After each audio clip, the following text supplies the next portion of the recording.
Bonds are one of the most common investments. However, to many investors, they remain a mystery. So let's explore what a bond is and how it could benefit your investment portfolio. A bond is simply a loan given to a company or government by an investor. By issuing a bond, a company or government borrows money from investors who, in return, are paid interest on the money they've loaned. Companies and governments issue bonds frequently to fund new projects or ongoing expenses. Investors use bonds to preserve the money they have while also generating additional income. Bonds are often viewed as a less risky alternative to stocks and are commonly used to diversify a portfolio.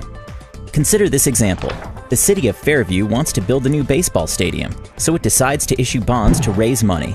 Each bond is a loan for $1,000, which Fairview promises to pay back in 10 years. To make this loan more attractive to investors, Fairview will pay an annual interest rate of 5%, which in the bond world is also known as a coupon rate. An investor buys the bond at face value for $1,000. Now let's fast forward. Each year, the city of Fairview pays the investor $50. These regular interest payments continue for the length of the bond, which is 10 years.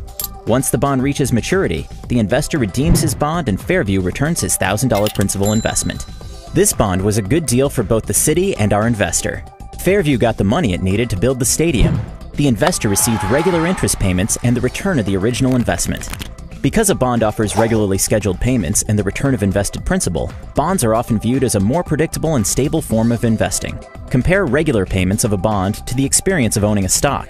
With stocks, although returns are typically greater, profits and losses are driven by market forces and are considerably less predictable. Of course, like any investment, bonds are not without risk. One risk that bond investors face is the possibility that the issuer defaults on paying back the principal. This is what is known as default risk. Typically, bonds with higher default risk also come with higher coupon rates. The amount of risk depends on the financial stability of the issuer.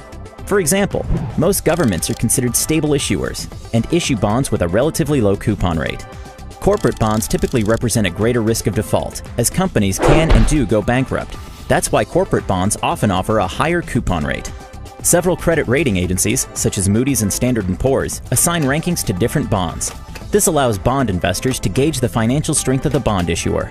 These ratings agencies often use different criteria for measuring risk, so it's a good idea to compare ratings when considering a particular bond.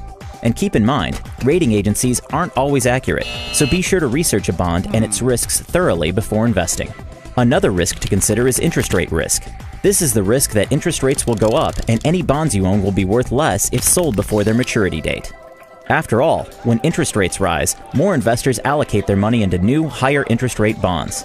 If you want to unload a low interest rate bond to take advantage of these new rates, you would have to sell your bond at a discount to make it a worthwhile purchase for another investor. So what role can bonds play in a diversified portfolio? For many investors, bonds are a way to preserve capital and generate income. Investors often use a mix of stocks and bonds to achieve investment goals, and because bonds move differently from stocks, they can help increase or protect portfolio returns. Keep in mind that this discussion showed you one simplified way that investors use bonds. Like all investments, bonds are complex and have a variety of uses. Before you invest in bonds, it's important that you invest in your own financial education.